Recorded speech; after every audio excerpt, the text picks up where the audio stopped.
Welcome everybody. I'm really excited to get started. So I'm Aimee Moulin. I'm an emergency physician at UC Davis. I am our behavioral health director. And so basically my piece in all of this is I focus on behavioral health emergencies, substance use disorders, and patients with mental illness. I would love to hear from you.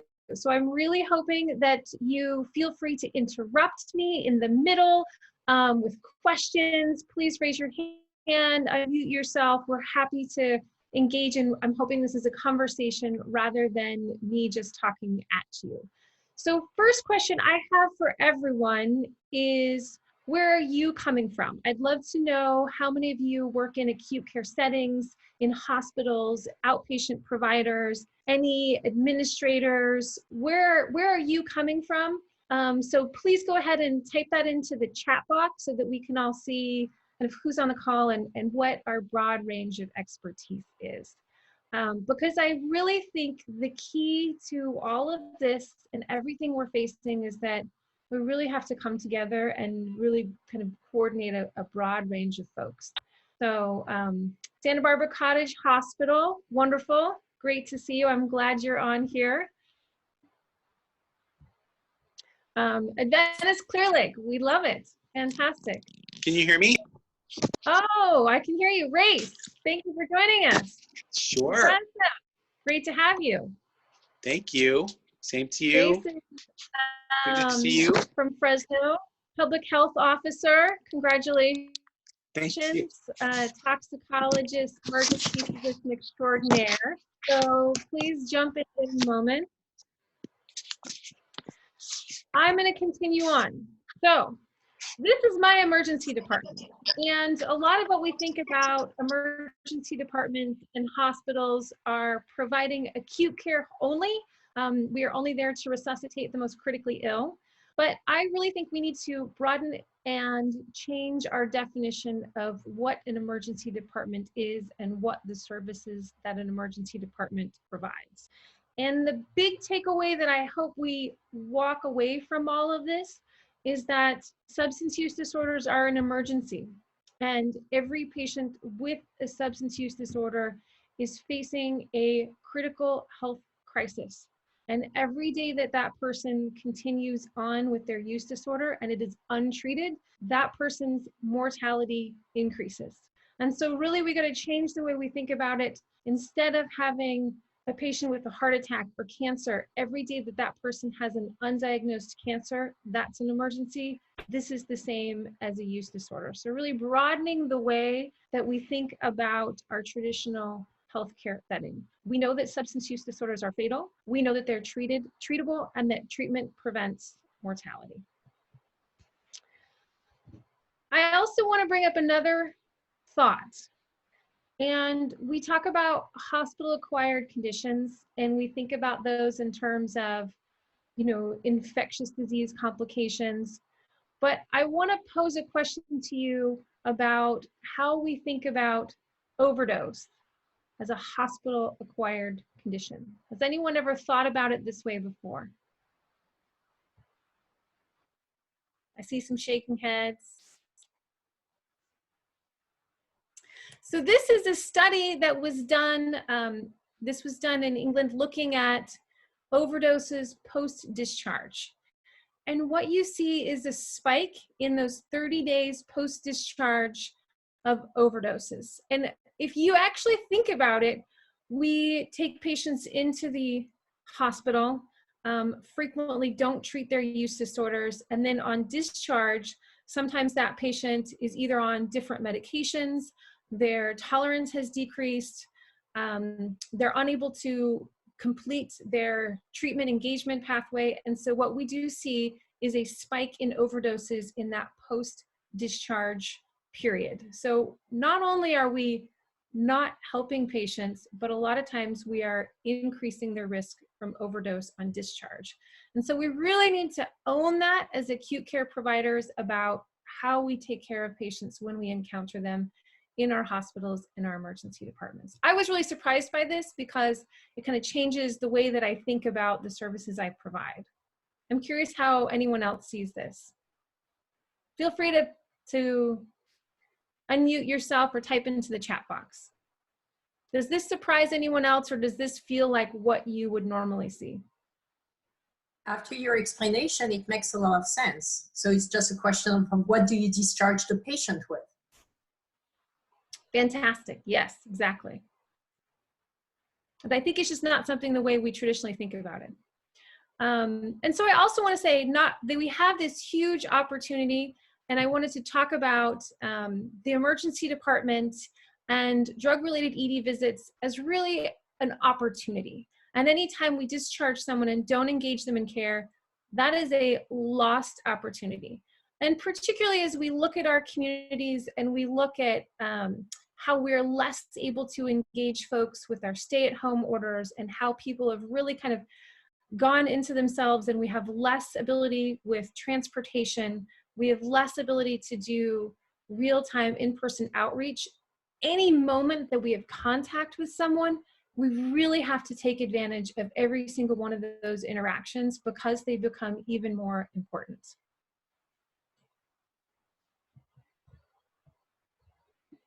We got some folks from San Diego, so welcome.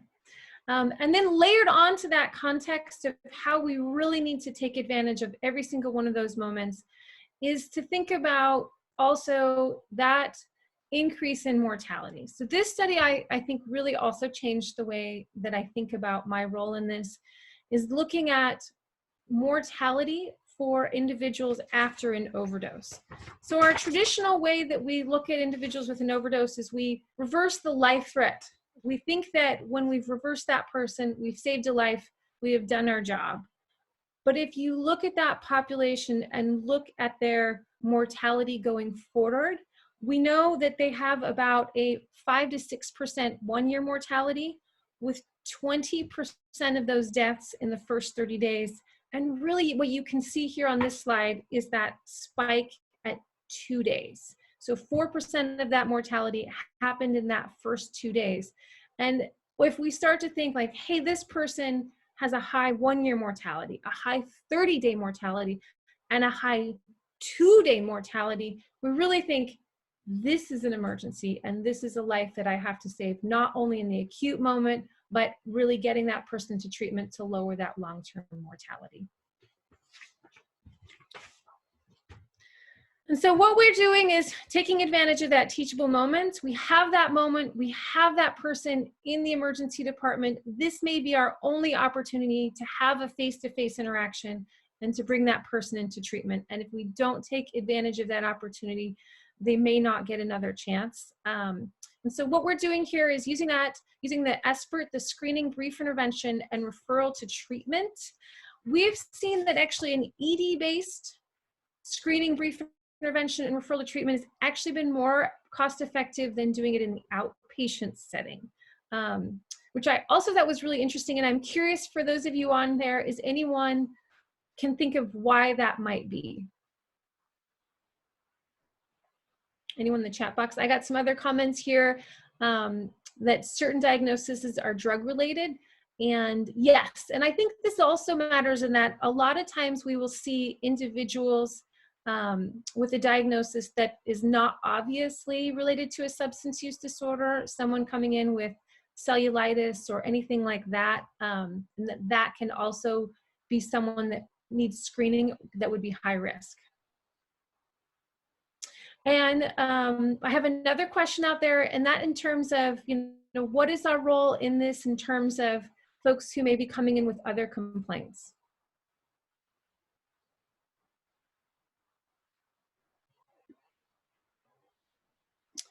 And so this is really just a piece about treatments. For those people who feel that this is the wrong setting to do treatment and we should be focusing on other things, this is our study from Yale.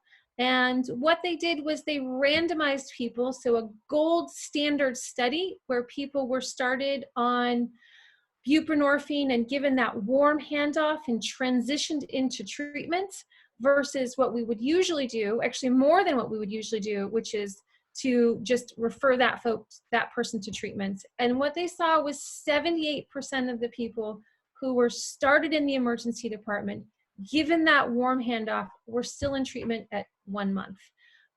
So for those people who feel this is not the right setting, there's really this backup evidence to show that we have a huge role to play.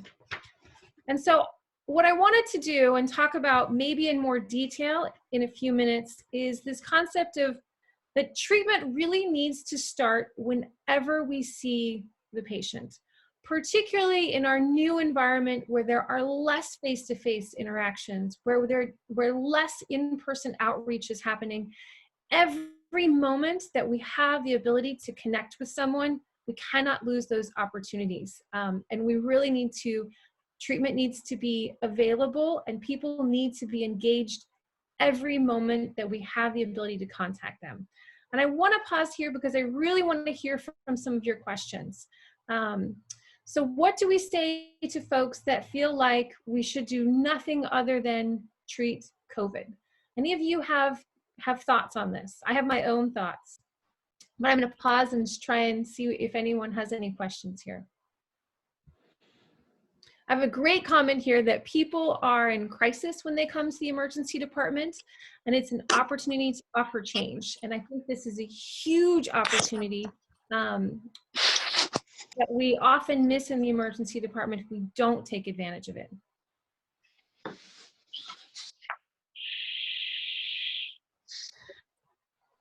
I also think, you know, if you look at the conditions in our new COVID-related world, the consequences of social isolation, of economic insecurity, we know was a recipe for increasing use disorders in our community. We know that a lot of what happens in terms of the current opiate crisis had its roots in economic insecurity, and we have just really increased that. So I really feel like we need to do everything we can to be available and to provide that safety net for patients. Can I just share some sobering updates from Fresno? I don't know if anybody else is in the Central Valley, but we've heard about a half dozen overdoses from fentanyl in the last couple of weeks. And obviously it's making the rounds as like, hey, here's something that's not related to COVID and something that we need to message about. But in my opinion, I think it's totally related to COVID. I think these are the deaths of despair that people are talking about. I think this is really just a coping mechanism that, you know, we're all kind of dealing with a lot of these disruptions. And unfortunately, all of our patients that have substance use disorders coming into this pandemic are much more vulnerable to overdoses. And so this is obviously making the rounds here and we're messaging about it, but I think it's all related. I mean, I think the anxiety that people feel, the economic pain and the loss that you're talking about, these are all things that we have to think about as driving these substance use behaviors, and we need to just address them. You know, I think so much of what we do in emergency medicine is just to shed light on things and just let people think about their lives in a way that's maybe a little bit different. And I feel like just helping them connect the dots in a way that they didn't before, and to say, oh, wow, this behavior is related to this, and these resources can actually help in all of these different aspects of your life. And it's not really punitive. It's really, you know, ways that we can help get you better and help you achieve the goals that you want to achieve. I 100% agree, and I'm seeing the exact same thing. So I worked 2 nights ago, and we had 3 overdoses in one night on my shift, which is a lot for us. And then I pulled my overdoses from last year, April, and despite the fact that volumes have been down, we saw about a 12% increase in overdoses year over year. So I absolutely think we're starting to see some consequences in terms of the social economic stress of COVID. And those consequences are likely to just really increase and escalate, I think, as we go through this. Anyone else want to share their experience?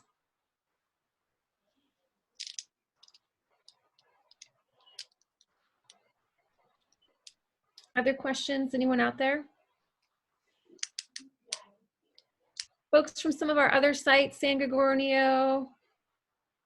Is this related to what you're seeing, Adventist? I love the comment that we have here in the chat that alcohol has become so readily available during the crisis. Ironically, our alcohol-related admissions have increased. Yes, no, I think that that's part of the beginning of what we're seeing of how people are trying to cope with the stresses that they're experiencing. And unfortunately, I think a lot of these are consequences that are going to play out over the long term. We've also heard about some overdoses in Alameda and Monterey County. So anyway, I think what I want to do in terms of bringing this all together is, I know that we're all at this time of change, but really to focus on our safety net, because the problems that are out there really still exist. And the only way that we're going to be able to get through this without exacerbating a lot of the problems that we're seeing and exacerbating a lot of the inequities in our society is to come together, to use all of our resources and take advantage of every moment that we have possible to engage patients. I'm seeing in the chat box, some other folks have seen increased alcohol use in their hospitals as well. So what I'm hoping to do as we move forward to this is really talk about the bridge model. On top of this layer, what we're saying is why we need to do it, why it is so important to stay engaged even during this time of increased stress, and why it is so important not to lose any opportunity that you have to engage someone face to face, and then to start to dig into how exactly we are doing it through the bridge model. And I know I have some experts here also, so please feel free to chime in, those of you who are engaged in it, and to kind of offer what your own individual experiences have been. Okay, so the first piece that we do is patient identification, and we do this with what we call this warm, friendly, engaging atmosphere, and you can see the sign over in the corner. This is an emergency department triage. This picture was taken before COVID because everyone now would be behind a mask, but still we try to be able to offer that welcoming environment where we are there and let patients know we're here to help. We're not trying to stigmatize patients, but to take a very stigmatized condition, change it, normalize it into regular medical care. So seeking treatment for a use disorder should be as acceptable as seeking treatment for asthma or COPD. So we try to do that with the warm, friendly face and the signage, and just to let patients know we are open to that conversation in a non-stigmatized fashion. Any of you on the call using the signs and feel like that? I felt like we have a sign like this up in my emergency department, and it's gone a long way to change culture. And I'm curious for anyone on the call, if you're using the signs and what changes you have seen in your own department. Feel free to unmute yourself or chat in. Yeah, we've got posters, pamphlets, buttons. They're super helpful. It's just a very passive but constant reminder that you're in a safe place. Whenever you're ready to talk about this, we're ready to listen. And it lets our staff know that, we are a bridge site, and this is an expectation that we're going to treat these patients with respect and get them the resources that they need. So it's been super helpful. I would agree, and I think a big piece is what we want to get out of this is normalizing treatment for use disorders. We cannot let patients go back into the closet. We cannot decrease the attention that we're paying to these disease processes, and we cannot pull back on our lifeline to patients because they have lost so much in terms of our public safety net. We really need to take advantage of every moment that we have. So nitty gritty, this is the COWS. This is the Clinical Opiate Withdrawal Scale. This is one of a scoring system that is frequently used to figure out if someone is or is not in withdrawal. Many departments use this calculator. It is on MD Calc. And I'm curious how many of you use this versus what I have really gone to is a conversation about, are you in withdrawal? Because in my experience, we have learned that patients who are using opiates are really the experts on when they are in withdrawal and when they are not in withdrawal. I also see a discussion on the chat, which I think is really important, about Zoom meetings for counseling for patients, and then, you know, some of the struggles around internet access. And I think that that conversation is really important, because I do think that there are natural disparities in terms of availability of technology.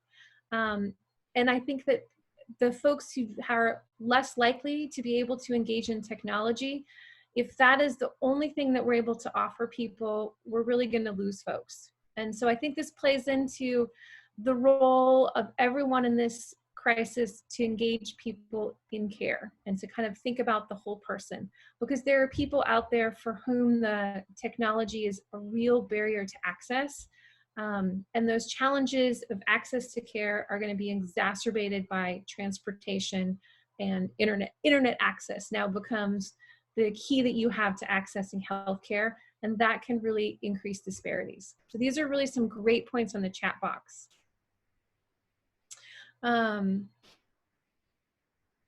Okay, and I also noticed that we have some folks who have training on cows, and folks who need to do more training on cows. And I agree, I think cows is really important, but it's not 100% necessary. Is anyone out there not using cows? Am I out there all alone? And sometimes I really just ask the person, are you withdrawing?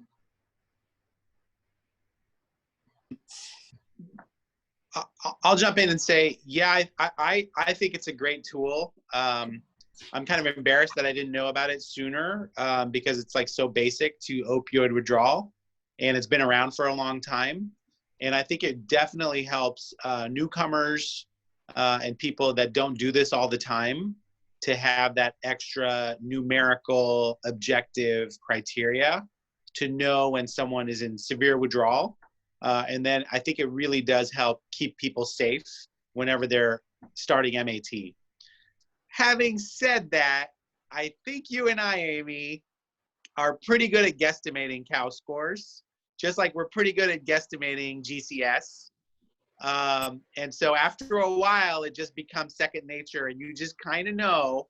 Again, you know, you have to be careful, but I think after a while, you can guesstimate exactly how much withdrawal somebody's in the same way that you can guesstimate a GCS. So those are just my 2 cents.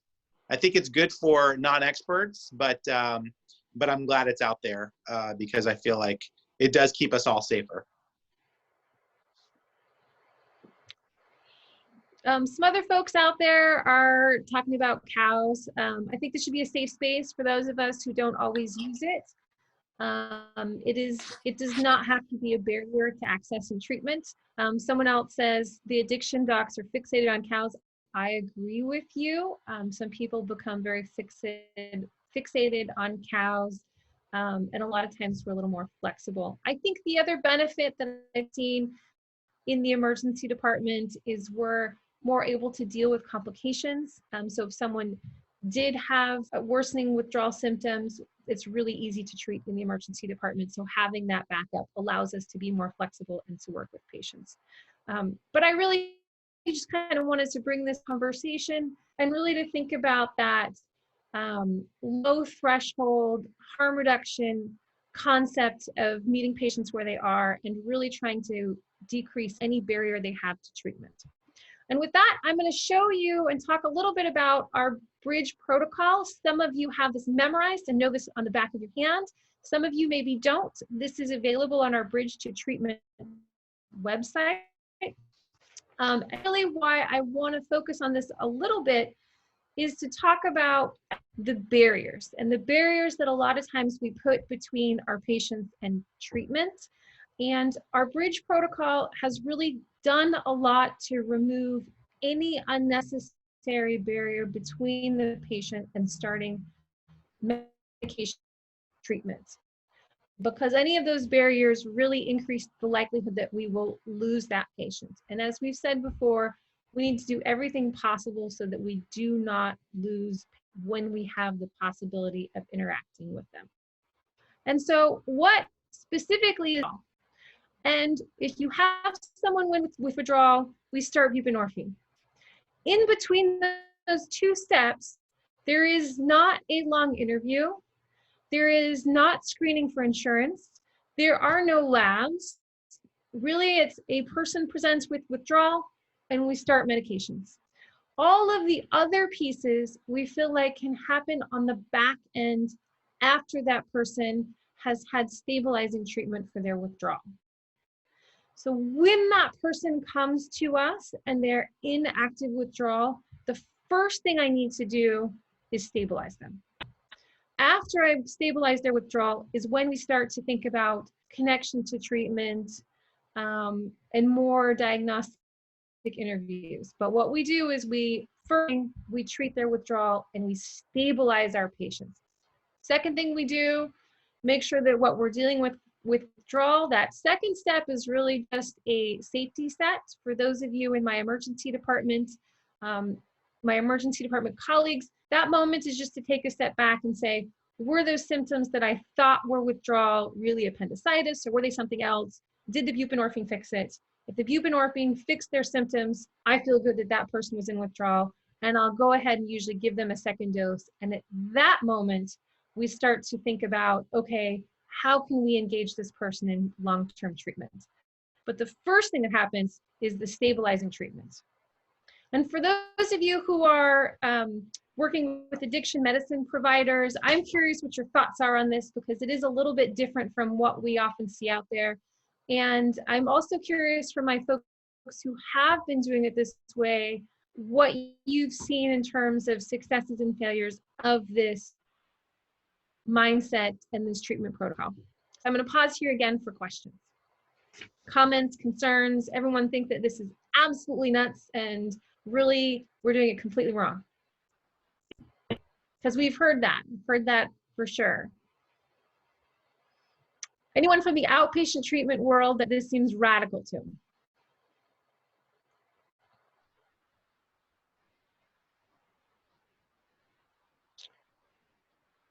Everyone's in agreement. Aimee? Yes. I'm the soldier in Sacramento area, right? Well, I haven't been on the streets too much lately, but you know what I mean? I knock on everybody's doors when it goes to criminal justice, to family resources. The only thing I'm hearing is there is more diversion on the street with buprenorphine with naloxone. That's the only thing I've heard, you know, from the program, is that they are more readily available and sometimes misused. But I think, you know, being able to have it ready with a hand warm, you know, the warm handoff has made a great difference. I mean, the 3 sons in Sacramento are doing, the 4 actually sons are doing a fabulous job. Thank you very much. So what about this question of diversion? Because a lot of folks have said, you know, hey, we have definitely worked really hard to increase access to treatment. We've worked really hard to increase access to Suboxone and buprenorphine. And what about this question of diversion? Is this something we are worried about?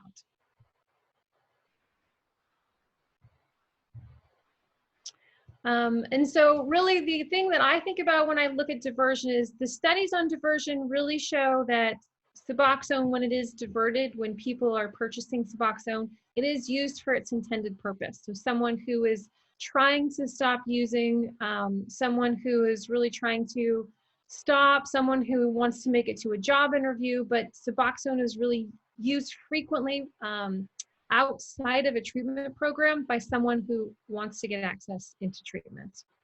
And again, I have someone else here who says diversion works often to bring a new patient into the program.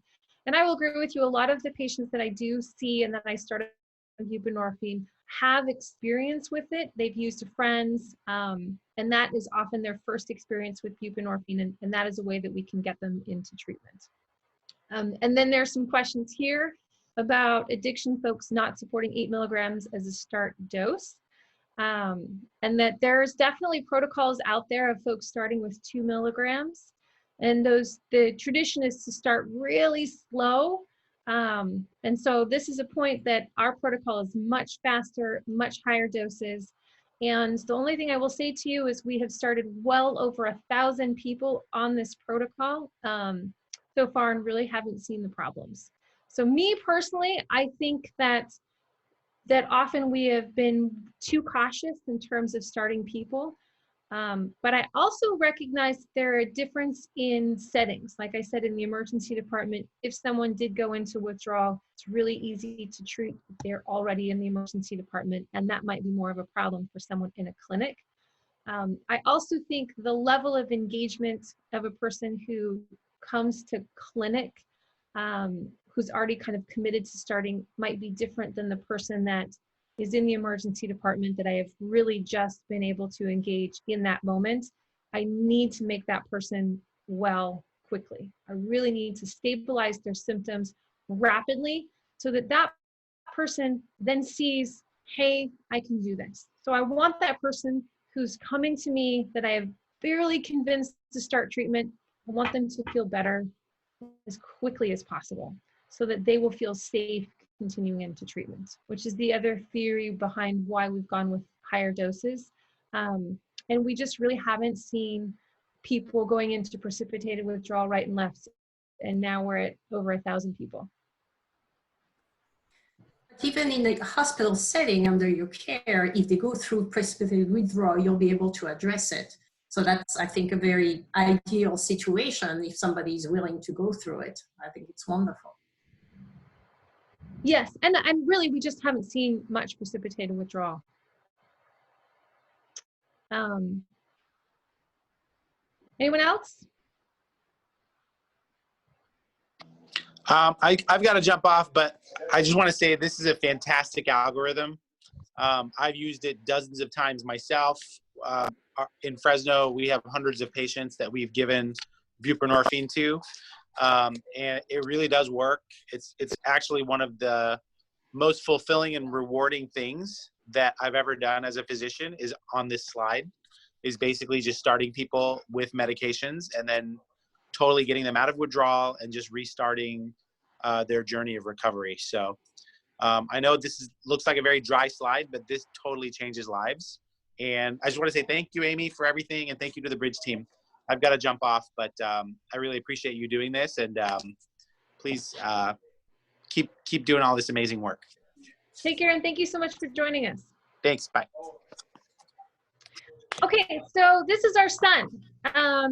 This is Tommy Trevino. He is my son at UC Davis. He's a substance use navigator, and he's really the key to the success of our program. What he provides for patients is just that human, personal interaction. He does motivational interviewing. He really does a fantastic job of supporting patients as they transition into treatment. I really believe that that transition period is a high-risk period and that we need to do everything that we can to support patients as they transition into the treatment space. And he does that by providing that human connection, by providing that safe space for patients who are frightened, who are scared, who maybe come up with barriers in terms of getting a prescription filled or for getting into the right treatment resource. He does a fantastic job of providing that warm handoff. And so really, I think he's been the key to the success of our program at UC Davis and our programs across the state. It's really the sons who are making the biggest difference in people's lives. So any of my sons out there, I want to give you a huge shout out and give you an opportunity to maybe tell us some of your stories so that we can all share and learn from your experiences.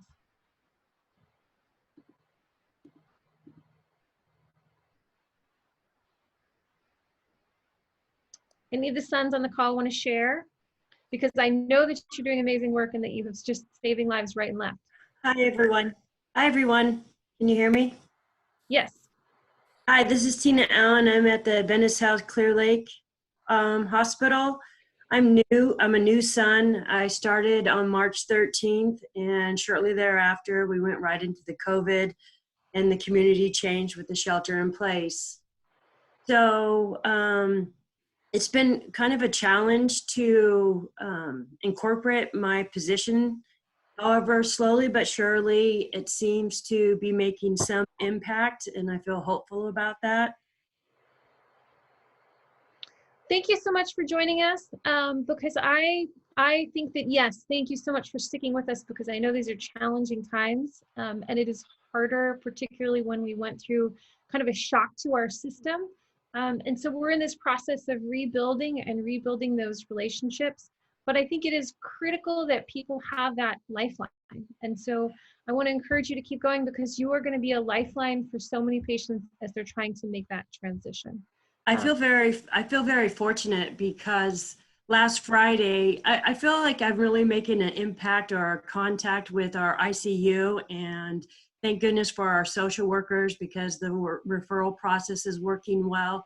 So last Friday, we had a patient in the ICU, and he was very combative. They were really frustrated with him. I came in, I went and spoke to the patient. I just kind of said, what's going on? And we were able to realize that he hadn't had heroin in the system for 24 hours. He was in withdrawal. He was crying. He was threatening to rip out all his stuff. And I said, hey, have you ever tried buprenorphine? And he was like, what's that? And I go, how about Suboxone? He's all, oh yeah, I did that a few years ago when I lived in a different county. I said, would you be interested to try that now? And maybe that might make you feel a little bit better right now. And he's all, could you? I mean, he started pleading. And so then I went and spoke to the ICU. And because it's a new program, they're a little leery to the induction. But bless their hearts, they were willing. This is like the third time they've had a patient that we've had inducted with bup. And once it all came to be and he got his dose, he was calm. He was starting to say appreciation. He started apologizing. Now, he ended up leaving AMA late that evening, but I felt like that was still a success. And even the ICU nurses were like, oh, thank God, because we were really worried about him. So I just more time and more of their personal experiences with it, I think they'll feel more confident.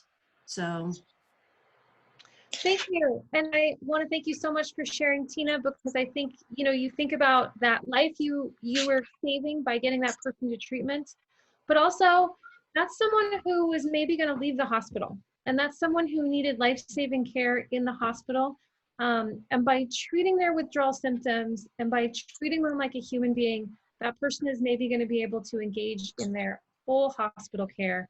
And so it's just really critical for those individuals that you're there to provide that treatment and to remind the providers that they have options.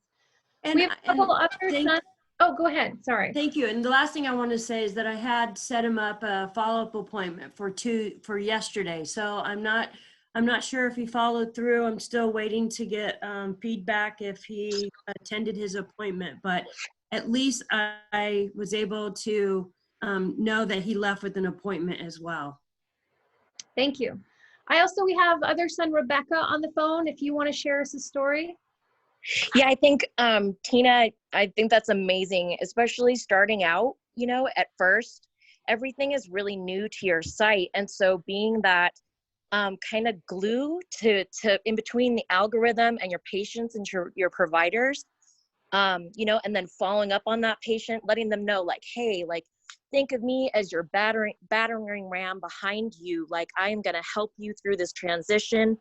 If he misses appointment, schedule him another one, speak to the clinic on his behalf if you can, and just really like build out those relationships that you have with your outpatient facilities really helps.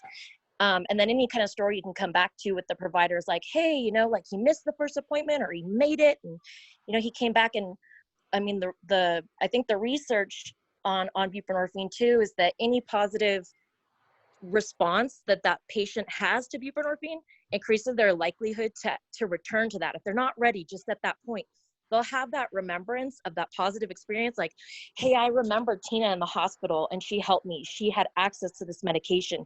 Maybe I should call her. You might get a call in a couple months when he's ready.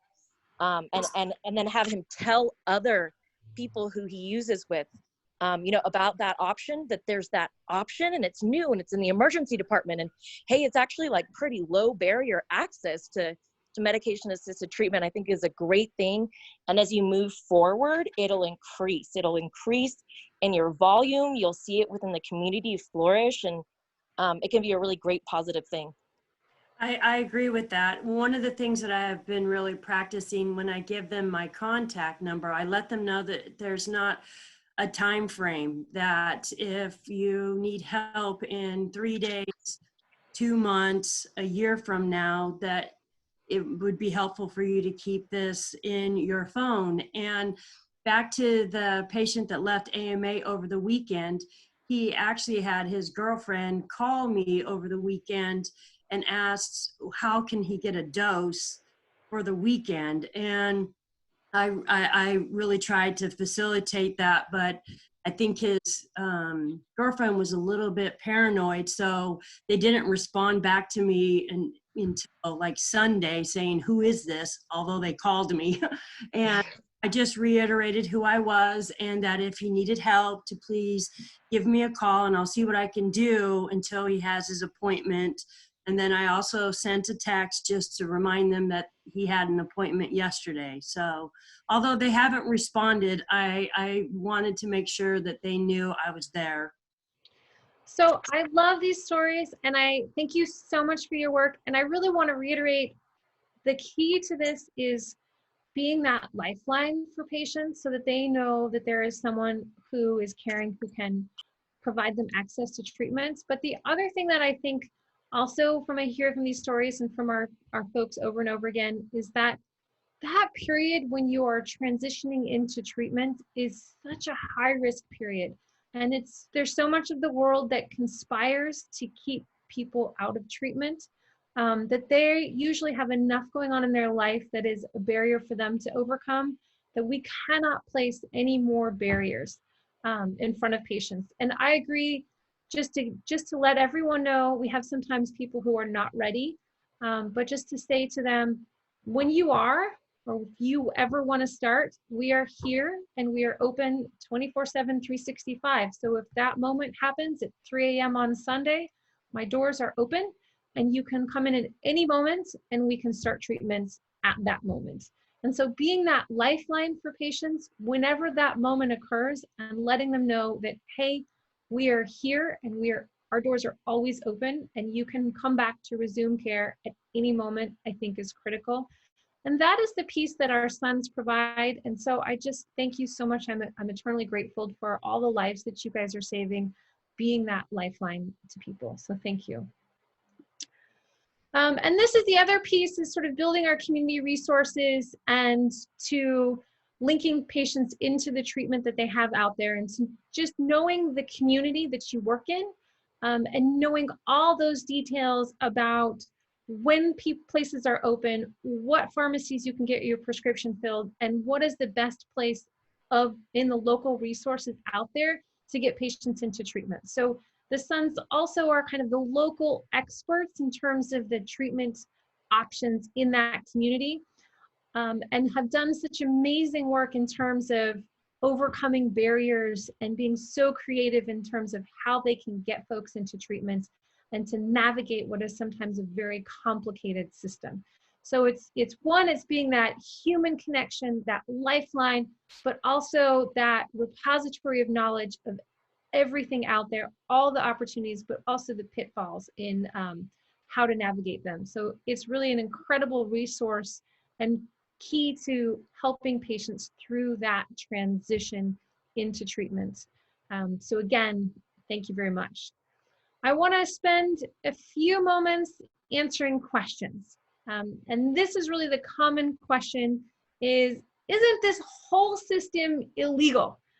Because there's a lot of confusion about the X waiver and medications. So I just want to spend a few minutes kind of going through what the X waiver is, what is legal, what is allowed, and how you can make this work.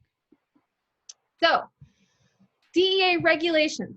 When someone is admitted to an acute care hospital for a medical or surgical reason, if someone is admitted to a hospital, they have pneumonia, methadone and buprenorphine can be administered in that hospital per the federal regulations.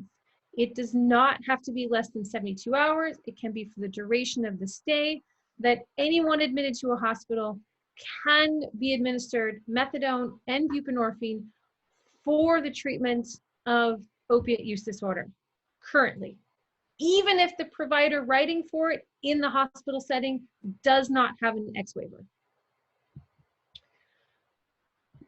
The other piece is if the person presents to an ED or an urgent care, buprenorphine can be administered without an X waiver to treat withdrawal. So if the provider treating that person does not have their X waiver, they can still administer buprenorphine, send the person home, they can come back, be administered buprenorphine for 72 hours. And then finally, on discharge, the regular rules apply. So that person can be treated as an inpatient for the entire duration of their stay, but when they are discharged, if they're discharged with a prescription, the prescriber needs to have an X waiver. Does anybody on the call have any questions about this? I'm only bringing it up because frequently this is an area of confusion. Particularly acute care hospitals, I think there's a lot of myth out there that this medication cannot be provided unless the person has the X waiver, but as long as someone is in the emergency, in the hospital, they can be treated. You guys are all experts. Basically what you're saying is that you can treat them, and upon discharge, you have to, for maintenance treatment, Have a prescription. Of an X waiver, Exactly. which makes a lot of sense. Exactly.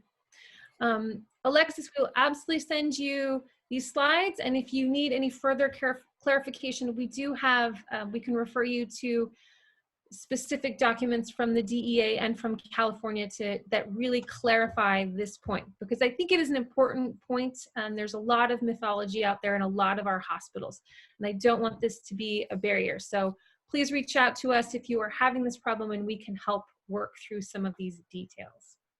And also now with, oh, I'm sorry. Oh, please go ahead. With COVID-19, also a lot of providers have had relaxed, rules under DEA and SAMHSA to be able to provide buprenorphine or methadone as needed. So there's a lot more take-home set up also to help with transportation issues during COVID. Correct. So we can do a lot more via telehealth currently, because there's been some waivers of regulations for in-person visits. But if anyone needs details, please let us know. And so I bring this up because if you do not have any X-waivered providers, you can still administer buprenorphine from the emergency department for up to 72 hours so that you can be that bridge and that safety net while that person is being transitioned into treatment. Aimee, I had a question about inpatient. Does the same offer extend to inpatient? Like if a patient is needing the buprenorphine treatment during their inpatient stay, does the provider have to be X-waivered? No. So a non-X-waivered provider can provide buprenorphine for the duration of the inpatient stay, even beyond the 72 hours. So while if a person was admitted to a hospital for infection, for pneumonia, and that person was in the hospital for 2 weeks, and their inpatient provider was not X-waivered, it is still 100% legal for that person to administer buprenorphine for the duration of the hospital stay. Yeah? Great, thank you. I know there's a lot of confusion on that. But reach out to us if you need further documentation on that. This I just really wanted to bring up, and this is a map of our bridge sites. And why I think that this is important is because if anyone is thinking, well, I can't do this in my hospital, Aimee, you work at an academic center, or we can't do this for whatever reason, I just want to let you know, if you look at the breadth of hospitals that are able to make this work, you can see that there are some very urban sites, there are some very rural sites, and that this is something that every hospital can do.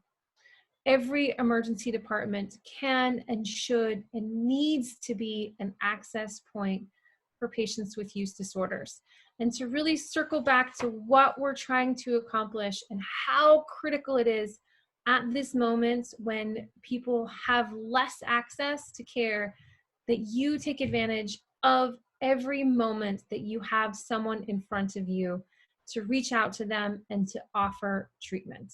That this is so critical that we all engage in this work, because we know that all of the pressures out there on our communities are just going to increase use disorders, that we really need to be that bridge to bring everyone we possibly can into treatment. And this can work anywhere. If this can work in rural settings, urban settings, county hospitals, community hospitals, academic centers, that really this is an easy thing to do. And it's incumbent upon all of us to offer treatment to our patients, because it is life-saving and you will save lives. And this is really how easy it is just to be that place where your doors are open, that you are offering treatment to anyone who comes through your doors, and just to make your care setting as welcoming as possible so that people know that you are open and can access treatment. And then this is actually where I want to end. And I do want to open up for any last questions or stories that you want to tell. And that this is a key piece, and this is really the only barrier that is out there, is us and our belief that addiction is not deserving of medical treatment. That this is really the only barrier out there is ourselves, and that we need to change our view of addiction, that this is a chronic medical disease, that it is actually more than a chronic disease. It is an acute condition that requires emergency stabilization and treatment. And I just want to leave you with that and open it up to any questions or comments. I've really loved being able to have you guys work with me for the past hour, and I love the stories, so thank you so much. And Felix, thank you for joining. We really appreciate you being here. Stay safe. Anyone else there? Final thoughts? I've loved having you here, so please. Aimee, I stole your slide. Addiction is not immoral failing. And that, I loved it. I took it last year, I think from you in June, you were presenting, and I use that for every presentation. It's fabulous. And I met you in December of 18. You had approximately 20 hospitals on board, and now you're really going up there. So you're doing a phenomenal job. That's all I can say. I'm very happy to see you. Thank you very much. You take care too. Anyone else? We have a couple minutes for questions, stories. I want to know, how does this resonate with you? Is this something that you feel like me, that is really critical that we stay engaged? So I really want to hear from you, because I've really enjoyed having you. This is Rebecca again. I think something really interesting surrounding substance use disorder and COVID is that I've had a lot more recently pregnant females come into the emergency department seeking help, which I think, like there's funny stories about, all the Netflix and chill out there. There's going to be a coronavirus baby boom. But I think that that's like a triple threat, right? It's like, substance use disorder, newly pregnant during a time of crisis due to coronavirus. So it's especially rewarding to take that fear, that it's a really crazy deep-seated fear for these newly pregnant mothers, and turn it into relief and something to do, like something to act upon right away, and just really staying with that participant until they make it to outpatient, I think has been really great. Absolutely. We didn't talk about pregnancy, but pregnant patients, you have an opportunity to save 2 lives. And so it really is very critical. And we know so much about the benefits of treatment, particularly for pregnant mothers and for infants, that it's really critical that we're able to treat our pregnant patients. So thank you so much for bringing that up. There are other conversations that we can have specifically about pregnant patients, but if you have questions, please feel free to email me, because I think that is such a critical moment and such a huge opportunity to save 2 lives. Thank you. Anyone else? Questions? Anyone else want to talk about my protocol of really high doses of buprenorphine? Aimee, could you share just a little bit about the higher dosing helping to address precipitated withdrawal? How sometimes if you dose too low, you can actually draw out the effect? Yeah, so the other thing that we do in the emergency department as part of our protocol is if you have someone in withdrawal, one way that we've treated it, and actually this has become the primary way that I've treated even someone who's precipitated withdrawal, is just to give more buprenorphine. What we'll frequently do is if we have someone who's maybe has a little bit of withdrawal, not that much, we give some buprenorphine, their withdrawal gets worse. What I frequently will do is just give more buprenorphine. And that eventually you can block all of the receptors, and that is a way that you can actually treat withdrawal symptoms. I use this technique in my post-overdose patients. So someone who is actually started 3 people 2 nights ago, post-overdose, they came in with a heroin overdose. We gave them a little bit of naloxone, enough to make sure that they were breathing and awake and talking. And by the time they came out of it, that person was talking to us. We were able to engage them in treatment. And then actually in that patient, I just started 16 milligrams right away. And what that does is that really allows that person to kind of overcome the precipitated withdrawal, to block all of those receptors. And then what I have is someone that I can really engage in a conversation about transitioning into a long-term treatment program. So we've actually seen a lot of benefits from our higher dose protocol. And so that is, I think, one of the things that we're doing in terms of how we view the mechanism of action of buprenorphine. And I think for those of you in the clinic setting, I do have the benefit of having an emergency department. So if that person needs further treatment, I can offer that to them. Hi, Aimee. This is Cindy at San Gregorio. How are you? I'm fine, thank you. I've been, my struggle right now that I'm having is a lot of early releases. Employees are coming out. A lot of them are assigned to recovery homes or residents. And some of those residents are not requiring for the patients to be at that high dose. As you know, here we start at 8 and we will increase up to 32 if need be. So 9 out of 10 times, most of the patients will leave with a 16 or 8 BID, a total of 16. So have you experienced that barrier as far as the recovery centers or the residents? Because they stated it's a high of a dose, and I guess a lot of residents are, I'm sorry, can you repeat that again? mats or whatever's going on out there don't use that high of a dose.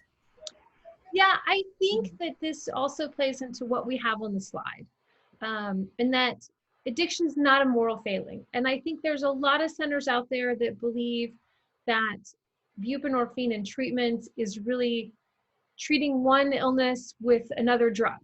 And we wouldn't say that about a treatment for asthma, that someone shouldn't be given access to albuterol because they've become now albuterol dependent.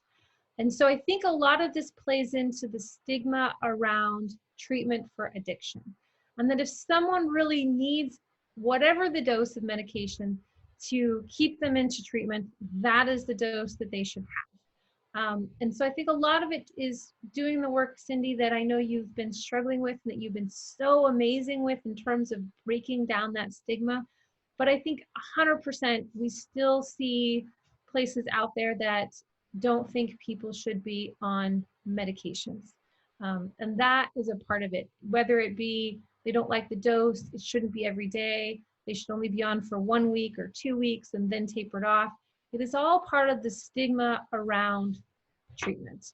And And I know that this is something that you've done amazing work in your own setting with your own places, but it also just brings up how much more work we have to do and how we really have to stay engaged with each other to keep that movement forward. So I will say to you, I know it's a problem. Yes, we have seen it. And we're just going to have to keep plugging away and doing all of the amazing work that we are. And I just want to say thank you, Cindy, and to everyone on the call, because you guys are amazing. And you are doing so much just by being a part of this conversation. So I'd love to keep going, but I think I'm at the time limit. And I'm going to let you all go, and hopefully we get another opportunity to chat as we continue this conversation series. So really appreciate it, and feel free to contact us because I'd love to hear from you. So thank you very much for joining us. Thank you so much, Aimee. We really appreciate your expertise on this, and thank you to everybody who joined and participated. We will be sending out the slide deck a little bit later this week, and also wanted to let everybody know there is a free online virtual waiver opportunity, training opportunity for NPs, PAs, and MDs coming up on May 20th. That link is in the chat box, and I will also include it in the email going out a little bit later. Thank you so much again for being here, and stay well, stay safe.